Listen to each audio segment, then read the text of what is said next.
কোরআনবিহীন জীবন অন্ধকার জীবন, কোরআনবিহীন বাড়ি অন্ধকার বাড়ি।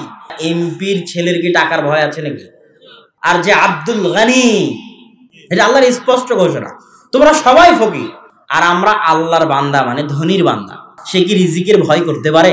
রিজিক আর ভাগ্য এমন, রিজিক সেভাবে মানুষকে খুঁজে। রিজিক থেকে পালাতে পারবেন? কেউ দুনিয়া থেকে যাবে না তার ভাগ্যে লেখা রিজিক পূর্ণ না করার আগ পর্যন্ত।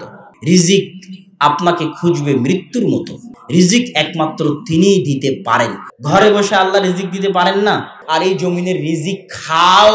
আর এক আয়াতে আল্লাহ সুবহানাহু ওয়া তাআলা বলছেন, যখন সালাত শেষ হয়ে যায়, ফজরের সালাত আদায় করে ঘুমিয়ে যেও না, জমিনে ছড়িয়ে পড়ো, অলস হয়ে না। আল্লাহ অলসতা পছন্দ করেন না। কি জন্য বেরিয়ে পড়বে? জমিনের প্রত্যেকটা ইঞ্চিতে আল্লাহর দয়া আছে, আল্লাহর রহমত আছে। অলসতা অবলম্বন করবে, রিজিকের অনুসন্ধান করবে না, যে আল্লাহর দয়ার পিছনে ছুটতে চায় না, ও অহংকারী। ওই দয়া অনুসন্ধানের জন্য বেরিয়ে পড়বে। আসমান থেকে স্বর্ণের বৃষ্টি হচ্ছে। দাউদ আলাইহিস সালাতু ওয়াস সালাম গোসল করছেন।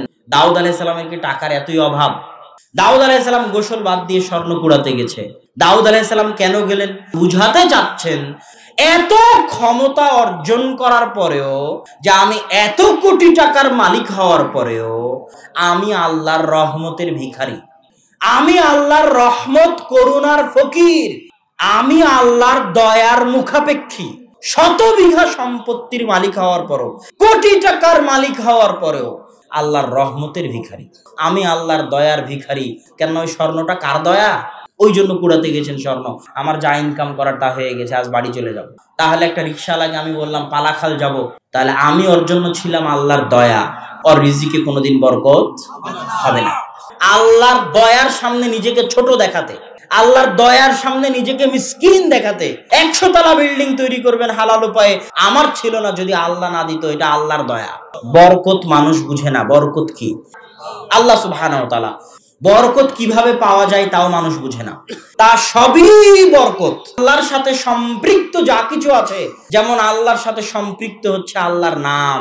রাসূল সাল্লাল্লাহু আলাইহি ওয়াসাল্লাম বলছেন, যেখানে শয়তান আছে ওখানে বরকত নাই, যেখানে ফেরেশতা আছে ওখানে বরকত আছে।